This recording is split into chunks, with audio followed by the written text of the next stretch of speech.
Welcome to Wine with HR. I'm Jules. Hey there, I'm Trish. Lawyers turned HR professionals. Through our company, Monarch Endeavors, we guide employers through their oh shit moments with their employees. In this podcast, we will discuss some of the most common and commonly frustrating HR problems while enjoying our favorite adult beverage, wine. So sit back, grab a glass if you choose, and join us as we think about and drink about all things HR. Welcome to this episode of Wine with HR. It's our last episode. Aww. Insert W-A, I know. Insert W-H-I-N-E here of season 2, which is crazy. Hard to believe we're already here. But yes, this is our last episode for this season. But don't worry, as we'll tell you about later, we've got some fun ideas in store for season 3. Season 3? Oh my gosh. I know. Well, all right. But before we tell them all about that, I want to talk about our last episode this season, which is where we are right now. And this one is one you all are going to want to pay attention to because we are heading into holiday season. Let the good times roll. Let the good times roll. Julie, how is it possible? Wait a minute. I don't know. Weren't we just discussing equal pay day? Yeah. It's crazy. Well, like we did last year, and if you haven't checked out that episode yet, I would definitely go back and check out our one of our last episodes last year as well. We are going to be giving you some awesome tips and tricks to help you make it through the holiday season with ease, or at least a lack of unease. But first, wine. We got to talk about the wine. All right, Trish, what are you drinking? All right. So as Julie knows, I have not been feeling all that great this past week, but I did not want to miss out on sharing with you guys for our last episode. So I made my own version of mulled wine. Nice. So I started with Menage a Trois, their sultry red, which is a little bit of a sweeter wine. And generally, you know me, I'm not much of a sweet wine, but this one also is like effervescent-y. There's like bubbles. And yes, I'm a huge fan of bubbles. So it says, nothing seduces the palate quite like a Menage a Trois sultry red blend. Crafted from grapes ripened in the California sun, this smooth red blend reveals layers of alluring raspberry and rich cherry flavors wrapped in silky smooth chocolate. A life of luxury is just a sip away. So obviously very tempting sounding. So what I did is I took this and then I blended it with some cinnamon sticks, some cut up orange, and of course some clove. And just kind of I heated it really, really slowly because I didn't want to lose any of that alcohol bite that you get. And it's absolutely delicious and quite a soothing, what do you call it, tonic for my throat. Yes. So, very nice. Yes. So just a little heads up for people out there. If you're looking for something lovely to sip on this year, I would highly recommend. Well, we will have to put your recipe in our show notes and also on all our socials so people can make their own this holiday season if they want that's to. A great idea. There really is no recipe, though. I'm like my mother-in-law. I just start throwing ingredients in, but we'll figure something out. Yeah. Well, you can just say what you said, which is great because it sounds easy. Yeah, it really is. What about you, Jules? Well, I am enjoying one of the bottles that Last Bottle Wine sent me, because you're in a different state. So I was the lucky recipient. But I am saving some for when you come to Cleveland next. So. Yay. But so I had it in my head that I was going to try one of the reds that they sent because it's been getting cooler and all of that. And then, of course, today it's 76 and sunny and beautiful outside because it's Cleveland in the middle of October. But So I decided to try the last white that I have from them, which is a Sauvignon Blanc, which we all know I love. But this one is from Napa Valley. Although I do love because it's from a brand called Artisa. And it says, born in Barcelona, raised in Napa Valley, which I thought was very nice. So, yes. So this one says, high on a hilltop in southern Napa Valley, Artisa Winery overlooks the renowned appellation of Carneros. In 1991, Spain's oldest winemaking family came to this mountainside facing the sea to plant new roots in its rocky soils.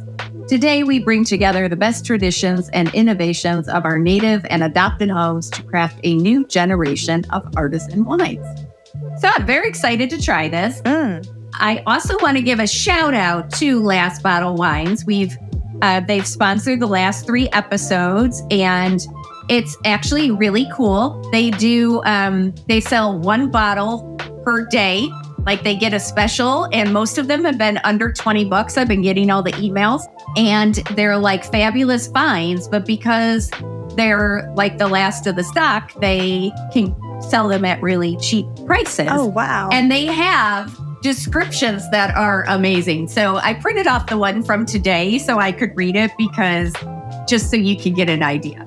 So this is Ernest Vineyards Eugenia Red Blend from 2023. And they say, whoa, porch pounder alert of the highest level. I know it's Monday. We're all dragging a bit into the new week. Some of us might have drunk a wee bit too much on Saturday and Sunday, but here we go. Oh my God. Simply crushable red blended goodness in a rich, juicy, and fresh Rhone style, priced to crush all competitors, of course. But what a complete joy to bang out a few of these on a Saturday afternoon in the rocking chair after a game of cornhole or mowing the lawn or really anything. $14 a bottle. So their descriptions are hilarious. Oh my gosh. I love it. Yes. And there's no minimum. So you don't have to buy 6 or 12, or you can buy 1, but if you buy at least 6, then you don't pay shipping. So anyway, really cool. Last Bottle Wines. Everybody out there, go sign up. They have a wide variety from everything I can see in all the emails I've been getting. So it seems really cool. So now let me taste this Sauvignon Blanc from Napa. Oh, it's very smooth. I like it. You can taste the soil. I can almost taste a little bit of that rocky soil mineralness. Nice. Yeah, it's very different than a New Zealand Sauvignon Blanc, but it's very smooth. Okay, so far, thumbs up. Okay, awesome. So we got through our WINE. I know that was a little extended, but we've had exciting things, so that's okay. Now on to our WHINE. So last season, in season 1, episode 16, we did talk about holidays and mental health and the stress of the holiday season and all of that. This particular episode, we're going to focus a little bit more on how the holidays impact the workplace and what you as managers and the HR team and HR professionals can do to offset some of the extra stress that can be created by people being absent more often, or more people being absent at the same time, or just, being there but not really being there because people have checked out, all those sorts of things. So we thought this was a great topic because, right about now, people start getting ready for the holidays. And as a manager, it can be really challenging to handle all of the time off requests and also make sure that certain people aren't overloaded with work as a result. As we start nearing the end of the year, a lot of people are really burned out. And so you may need to adjust things for the well-being of your team as well as for yourself. Again, I mentioned, as we talked about last season on episode 16, the holidays can be a really rough time for people. So you want to make sure that you're on the lookout for those employees who may need a little extra support during the season. But also, we don't want to lose sight of the fact that the holidays should also be a time for some fun and a little bit of frivolity in the workplace, and that's okay. So, we're going to talk through all of this and how you can make it all work. But first, do you know what time it is? Stat time. All right, Trish, what sort of stats you got for us today? Okay, first of all, I need to say I love the word, if I can say it, frivolity. Right? Like, such a great choice. Yeah, just made me happy. All right. Now, these stats, the cool thing is Julie and I were both pulling together stats. Jules, I forgot to mention this to you. The same stats that you had sent me are similar to the ones I found in different articles. So these are the go-to stats right now. So pretty stoked. Needed to share that with you as well as everybody else so that they know that these are right on. Specifically, I'll mention the article that you sent to me because I think that one really encompassed all of the ones that I found in various other articles. And that one is for Not Grinchy Strategies to Beat the Holiday Productivity Slump. And so in this one, they gave us some really great stats. So here's the first one. Productivity usually starts declining from late November and continues until early January. Not a surprise here, right? When you start thinking about people are like, oh, okay, well, I have to get ready for Thanksgiving and maybe they're getting ready for football games, they're getting ready for a family, and then it just proceeds to get worse from that point on. Younger employees ages 18 to 24 are likely to switch off earlier, at least 3 days before their older colleagues. So I found that a really interesting stat. The highest levels of disengagement occur between the 16th and 19th of December. And one thing that I have to tell you guys that I thought was really, really cool is that isn't just here in the US. In the article, they talk about other countries as well that also start to decline, not quite that early, but within a couple of days after that. So it's not just us. This is a universal thing that happens. And then approximately 50% of employees in the US anticipate a drop. No, that should say employers, right? No, it actually was employees anticipate a drop. And at least in the article that I was reading, it said, I checked Wow. twice. Yeah. So we as employees anticipate, not even the employers anticipate. So we've already set ourselves up for that kind of oh boy. All right, HR managers, listen up here. Your employees are already anticipating this drop in productivity around that 15th of December. So they're expecting it. They don't even expect you to have work for them. I mean, or they just expect that they're all going to be less productive. Fair enough. That productivity then continues to stay low through December and January, with only 22.8% of tasks being completed during that time period, compared to 27.3% across the remainder of the year. Still not a fabulous stat. Let's talk about that. Yeah. Really important stat that we do want to talk about. There is also an uptick in post-holiday blues. Some studies even say that it affects as many as 64% of workers. I did see another one which shows that it's like over 50% of women and around 30 to 34% of men. So this is not a stat that I think we should ignore. Employees who take a 2-week hiatus from work can contribute to an overall rise in company performance of around 15%. So if you're looking for that argument to your C-suite, to your bosses as to why you should give longer vacation time or maybe even more flexible hours, like we're going to talk about a little bit later, this I think is a great way to push that through. And then time away from the office results in an 80% reduction in stress. That one I think is I mean, wow. Yeah, we need to encourage people to take time off. Like it's already going to happen, because a lot of offices close down for a portion of the time between particularly Christmas and New Year's. But one of the things we're going to talk about, I'll just mention it now, is, this holiday season. And one of the reasons we call it a holiday season is because there are over 20 religious holidays between Thanksgiving and the first of the year. So it's not just Christmas. It's not just Thanksgiving. It's not just, New Year's.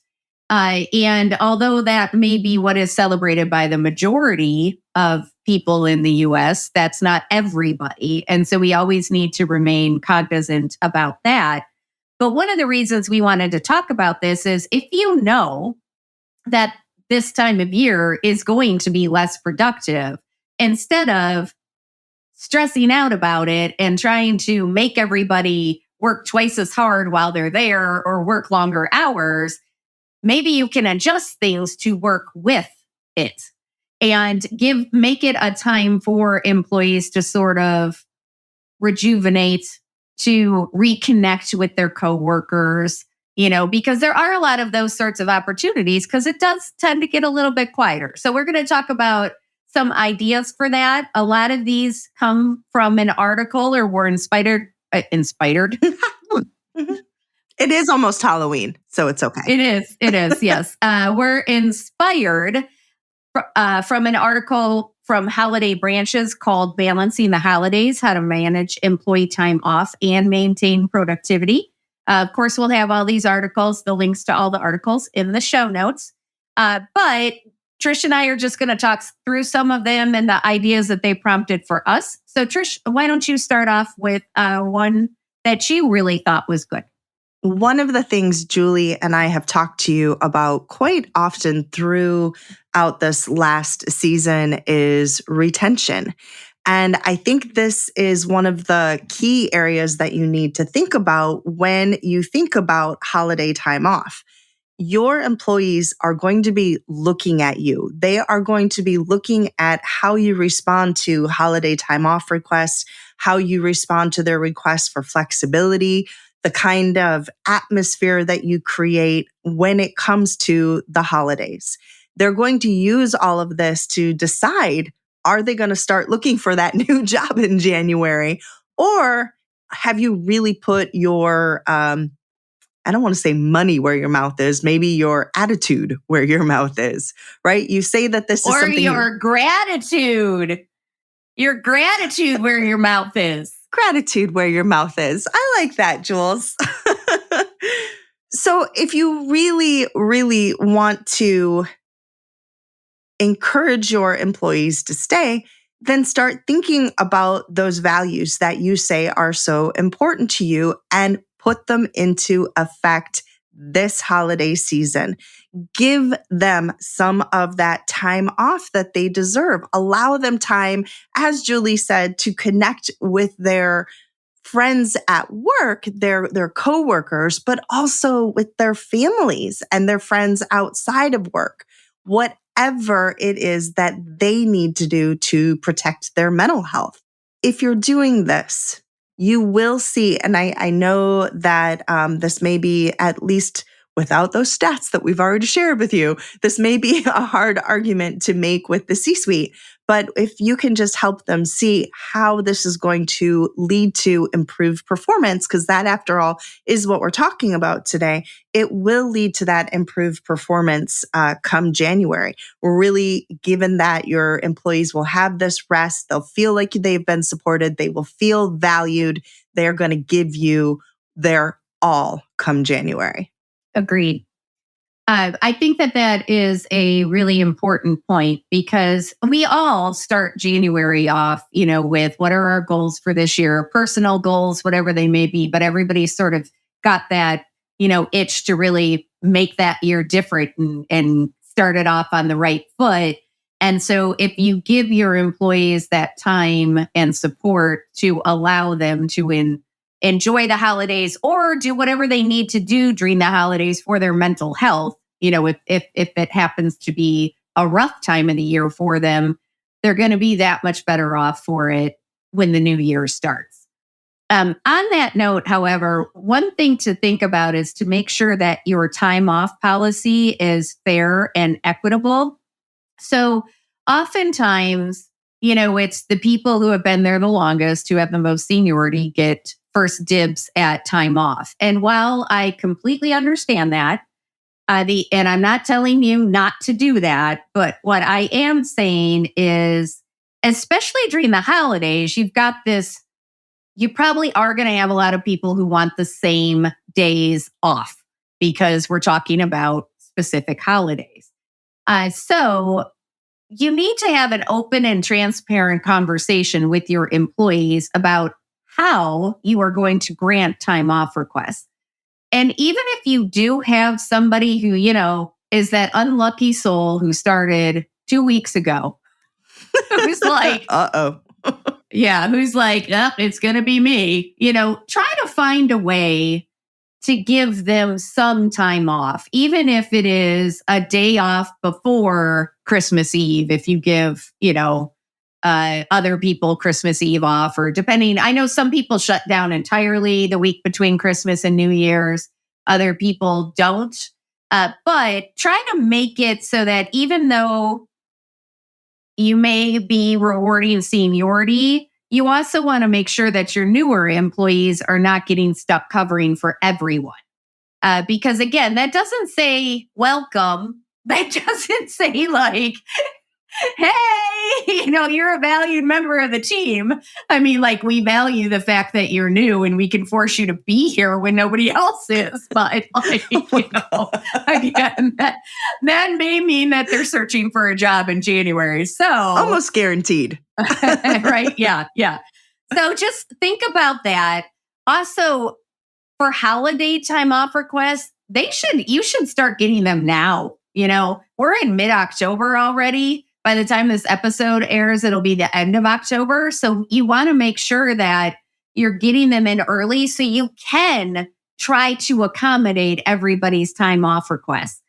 And it's okay to involve your team because, again, there are over 20 holidays that are celebrated during this time. And you may have people who need other days off who are willing to work Christmas, New Year's, the ones that we typically think of, because those holidays are maybe not as important to them or they don't celebrate them. But if you have a conversation, an open, transparent, and respectful conversation with your team about the holidays, usually people will work to make sure that everybody gets some time off to enjoy the things that they like to enjoy during the holidays, or to take care of themselves in whatever way they need to take care of themselves during the holidays. I love that. Such good advice and ideas. I think going along that, we should talk about planning ahead. I would say, kind of going along with that whole idea of starting in January, really think about what your next year looks like. Now, you can do that starting this coming January, but for now, is what can you do about the deadlines that you have that exist for this year? Can you move any of them? That would be my first question. Are they absolute? How many people do you need to realistically meet those goals and deadlines? I think that is a really great question, one that was posed in the article, because think about it. You say, oh, okay, we usually have a team of 6 for this. Do you really need that full team? Is anyone willing to pick up some extra slack maybe? Or maybe have a conversation and say, team, this is how you typically do things. I would like to work with the 6 of you to figure out a schedule that works to allow each of you to have some of that time off around the holidays that you so desperately want. Now, I believe Julie will probably talk to you more about the legalities around some of these things that we're talking to you about, making sure that you don't step on any toes or cross any boundaries. But for now, I'll just kind of leave that where it is. Work with the managers, talk to the managers, see how they are feeling. Make sure that they are not feeling overwhelmed. We always joke about our managers. We always say that they're promoted because what? You guys are all saying this with us by now. They're good at their jobs, not because they're good managers. And again, we blame ourselves for that. That's not the manager's fault. But isn't this an opportunity for us to show them that we support them as well? Ask them what their needs are. Ask them how we can help support them as they go through this time. And remind them that they should also be taking time off. This isn't just about their employees. Hopefully, they have taken some of our classes maybe by now, or if they haven't, you get them signed up from the beginning of next year so that they can learn how to do some of this delegating so that they're comfortable taking the time off so that you don't lose these people that you've just newly promoted. Is there any way you can front load tasks, allowing everyone then to get their time off later? Hey, are y'all willing to work a little extra during this period so that we can have more time off during this period? And Julie already mentioned your new hires around this time of year. A lot of times people will hire temporary employees for this season to allow that kind of movement of individuals. Hey, so because this person is going to have time off, we're going to have you fill in here, and then we're going to have you fill in here. But don't just do that and then have nothing for them to do. That goes not just for your seasonal employees, but also those that are newly hired. Make sure that you have something for them to do so that they continue to see their value and that they'll want to stick around come January as well. Hey everyone, it's Jules from Wine with HR. As you know, I like wine. I don't always, however, like shopping for it. I don't know if you've had the same experience, but a lot of times I get into the store and I'm overwhelmed by all of the choices. And perhaps I don't know a lot about a particular type of wine, a particular grape. And so I look for the prettiest label or the label that catches my eye. Well, I'm here today to tell you that there is a better way to buy wine. Today's podcast is being brought to you by Last Bottle Wines. If you haven't yet heard about these folks, they're a Napa Valley-based online wine shop with a twist. They offer just one hand-picked wine per day until it sells out, often an hour, so you got to be on your toes. So, new day, new wine, always at incredible prices. We're talking 30 to 70% off retail. Last Bottle Wines tastes through hundreds of wines each month to find you only the best, most exciting bottles from all over the world. The best part? There's no subscriptions, no fees, no minimum purchase. Just a daily email with a really great wine that's sure to impress. I've already tried a couple, and let me tell you, their wines are delicious, and they're ones that I would never have found on my own. So I have already tried a Pinot Grigio from the Luna Vineyards that is delightfully light, crisp, little bit fruity, little bit citrusy. It would go really well with vegetarian dishes and probably some mild fish. And then I've also tried I'm probably going to butcher the pronunciation of this one, but a Langhe from Le Cheche, which is an Italian vineyard. And it is a red wine from the Tuscan region, and it is delightfully fruity and a wonderful wine that would pair well with probably some meaty dishes. So, for all of our wine listeners, we are offering you 10% off your next order at Last Bottle Wines. Use the code WINE, that's WHINE 10.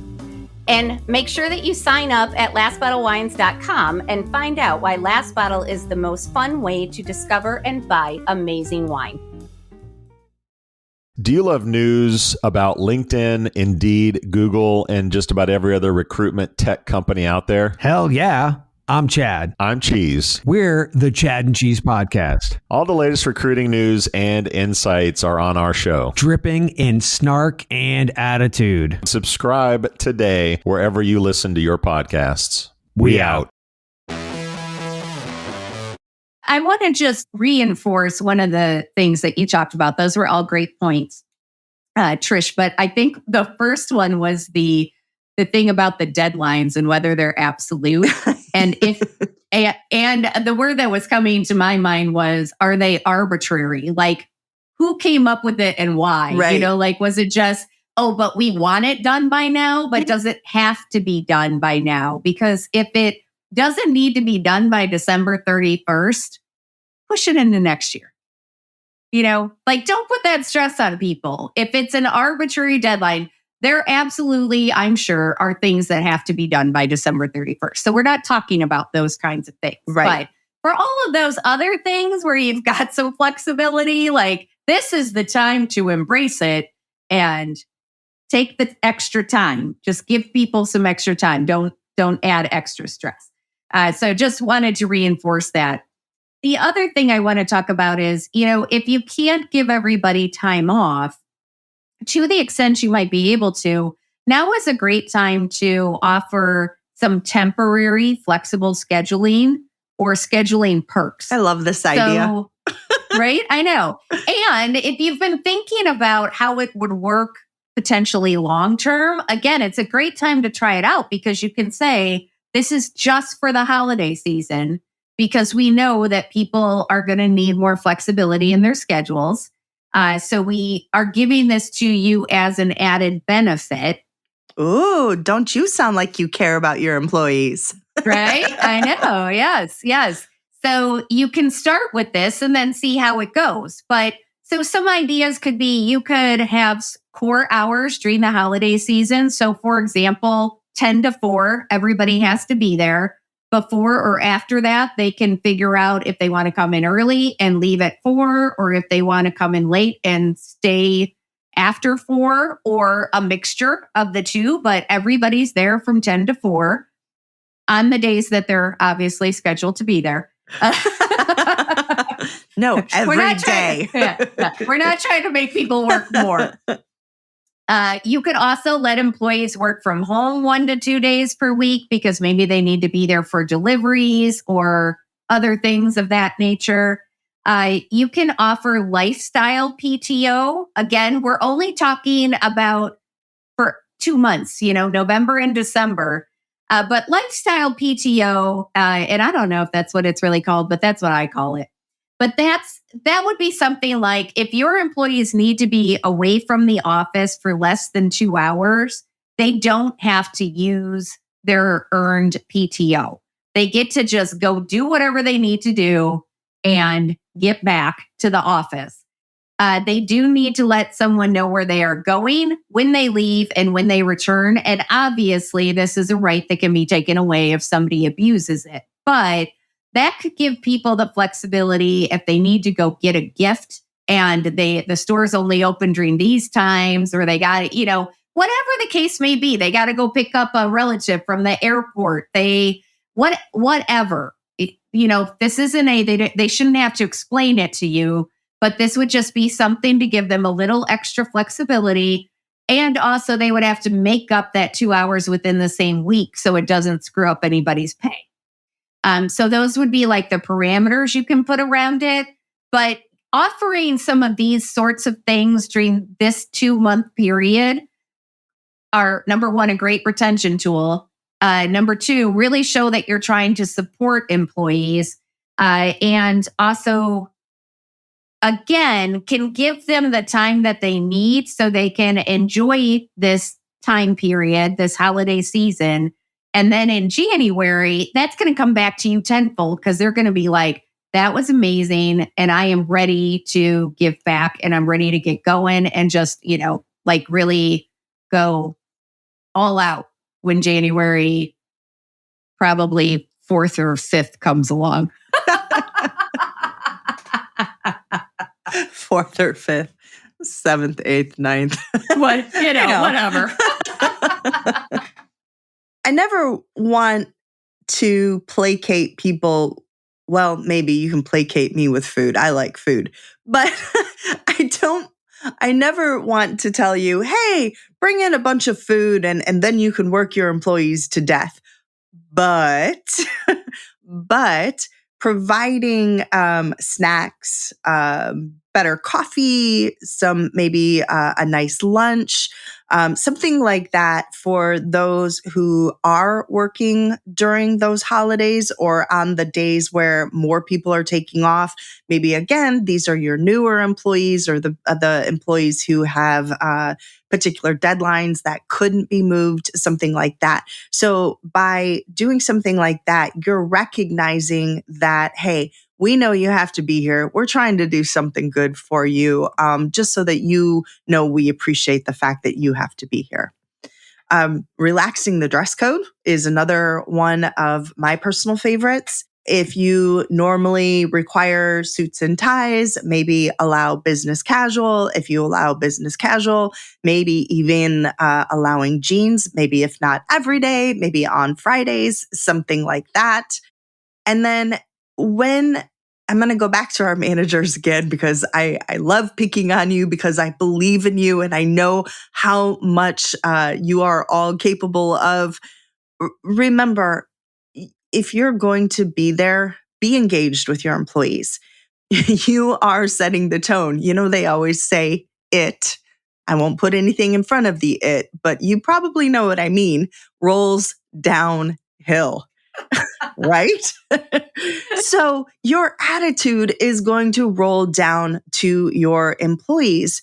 If they're seeing you and they see that you're engaged, they see that you're trying to make it fun, they see that you are enthusiastic about what you're doing, that you're helpful for them, that really is going to help boost the morale of those employees who do have to be there. And then if you are someone, whether you do it as a manager or whether this is HR or our business owners out there that are listening, if you are doing gifts, I want you to really think about something, even if you can't personalize gifts to each person, start thinking about something that would actually mean something to your employees.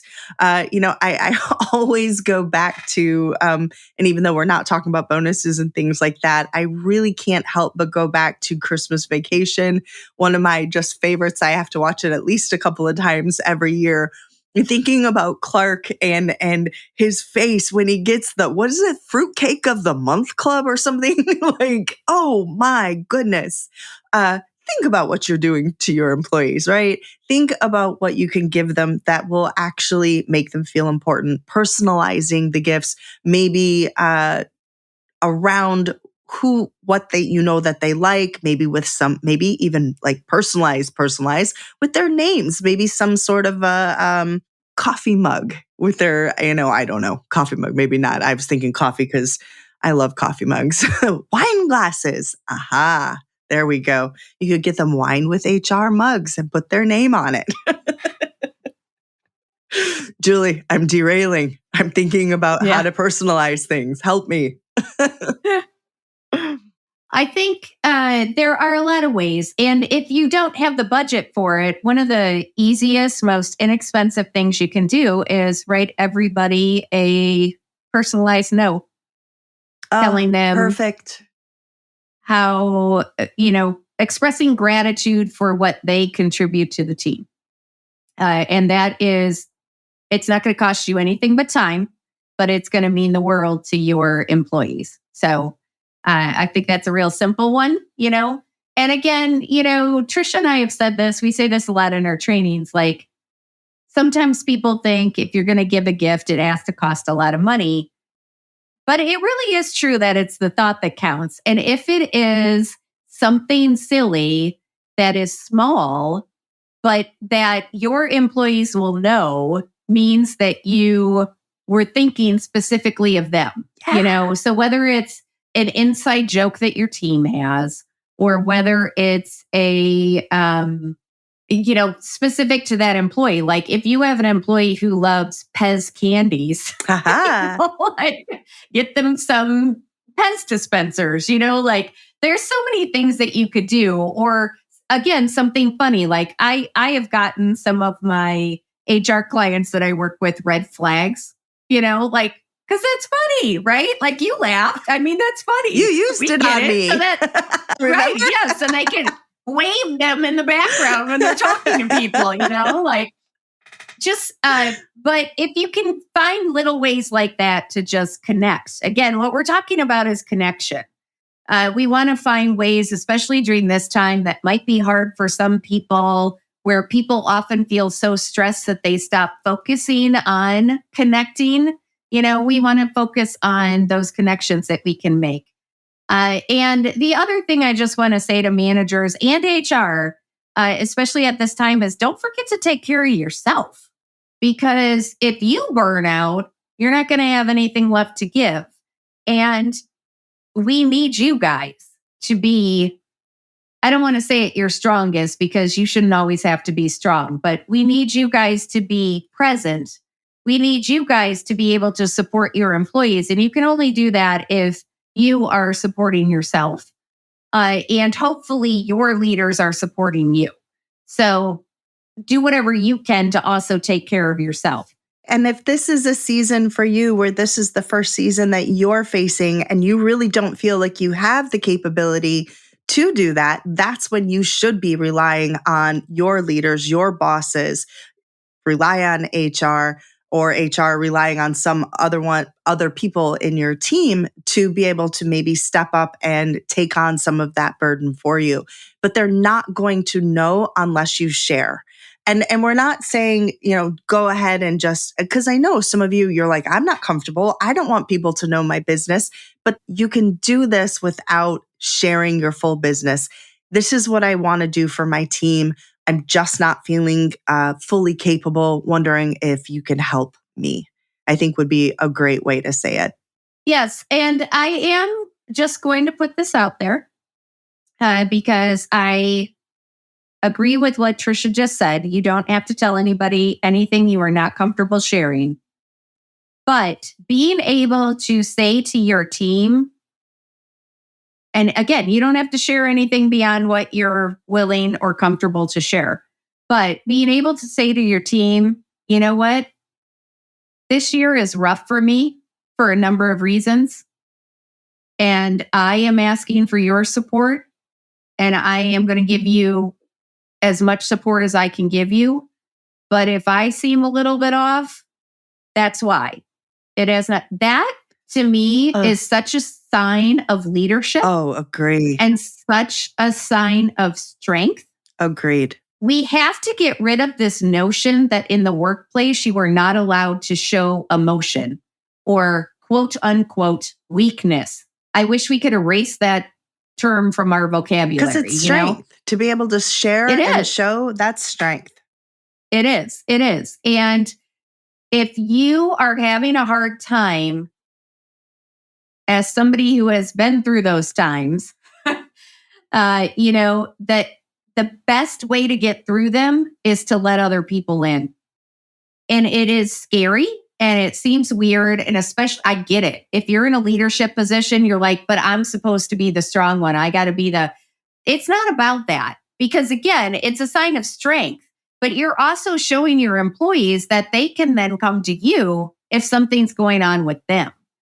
And you're opening up that conversation and that path for people to be able to come forward and say, you know what? Yeah, things aren't great right now. I need a little bit of grace. I need a little bit of space. I need a little bit of, can't think of another word that rhymes with those two, but That also reminds me, did you get a chance to see that that thing that Will sent us today about the leadership? I have not yet. No, I have not yet. So good. And it fits so perfectly right here. I saw it with Simon Sinek and I love him. So I knew it was going to be good. So I've just been waiting. Oh, good. Awesome.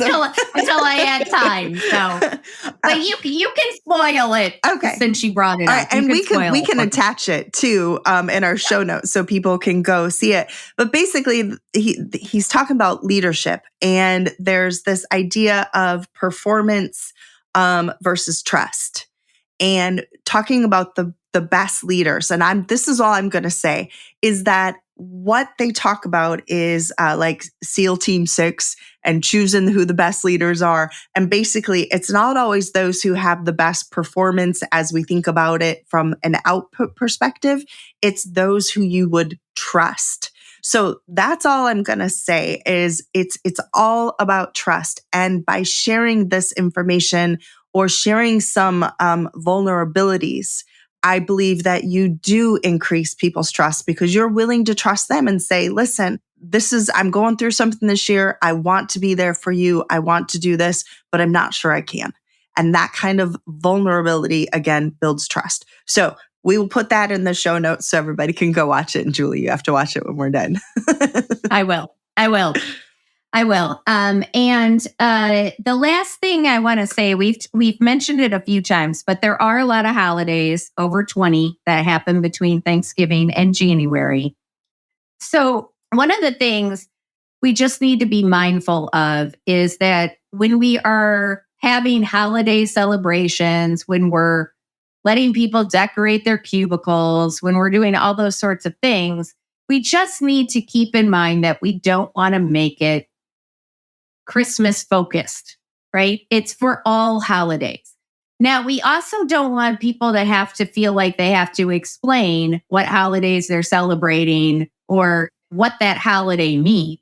This is for people, we want to give them the space to celebrate what is important to them during this time period in whatever way they feel comfortable doing so. So just as you are planning things, just keep that in mind. Because again, you don't want to have call it a holiday party that's supposed to be inclusive of all holidays, but everybody has to dress up as an elf or a reindeer or Santa Claus, which, by the way, none of those are religious, but they've started becoming dying over here. So we want to be mindful and we want to find ways for everybody to participate in ways that honor their traditions, that honor their cultures, and that honor their religions. So just parting words, be mindful and try to be as inclusive as possible. Do not require them to show up for parties or to decorate things or to bring a gift. We don't know what people's economic or financial situations are. We don't know what people's religious beliefs are. We don't want to get into a situation where we're making people do things that don't feel authentic to them. So again, just be open and inclusive, but make it fun, make it voluntary, and make it an opportunity for people to share what matters most to them. I love that. Jules, I'm afraid that you're not done, though. That is not your final word. Because I mentioned earlier that for those of you who are thinking about doing these temporary holiday time off policies or something like that, you want to make sure, again, that they are, as Julie was just talking about, inclusive. But please make sure that they don't run afoul and get you in trouble with the Civil Rights Act. We do have those protected characteristics out there, and you most certainly do not want someone to say, well, they didn't give me time off because of this or because of that. So Jules, can you speak to just a couple of little tips from your experience of how they could do that? I think that the biggest thing is just, as you just mentioned, remembering what those protected characteristics are. So again, there are a ton of them, but the main ones are race, color, gender, which includes sexual orientation and gender identity, national origin, religion, age, veteran status, pregnancy. I lost count. I was counting them as you went, and then I got disability. There you go. Disability. Oh my goodness, there's so many. Anyway, we have talked about them a bunch, but we've got, Title VII, genetic information. We've got the Age Discrimination and Employment Act, all of our medical laws. So you just want to make sure that, again, as Trisha pointed out, you aren't doing things that could possibly be seen as singling out a particular group or excluding a particular group. So the biggest one around the holiday season, I would say, is probably religion. We want to make sure that we are not, again, focusing solely on Christianity or those types of religions that celebrate Christmas, because there are a lot of other religions. There are also a lot of other cultures that celebrate cultural holidays during this time period. So national origin and religion are probably the two biggest protected classes to watch out for during this particular season. But as long as you are being inclusive, so I think one of the questions to ask yourself when you are planning something is, are we allowing for people to celebrate things other than Christmas? Are we allowing for people to celebrate things other than Thanksgiving and New Year's and Christmas Eve and, the ones that we typically think about? And if we aren't, or if it does seem to be very Christmas focused, how can we make it less so? How do we make room for people to celebrate other holidays? And if you're like, I don't know what the other holidays are, there's this fabulous thing called Google. Google. That can give you information. What I don't want you to do on that point is turn to some of your employees who celebrate other holidays and be like, explain this to me. Not their job. Not their job. No. What we are asking you to do is make space for them, again, to celebrate what is important to them during this season in a way that is authentic to them. It is not their job to educate everybody about other holidays that exist. And this goes to inclusivity all year round. What a great way to start it for next year. Yes. On that note, how is your wine?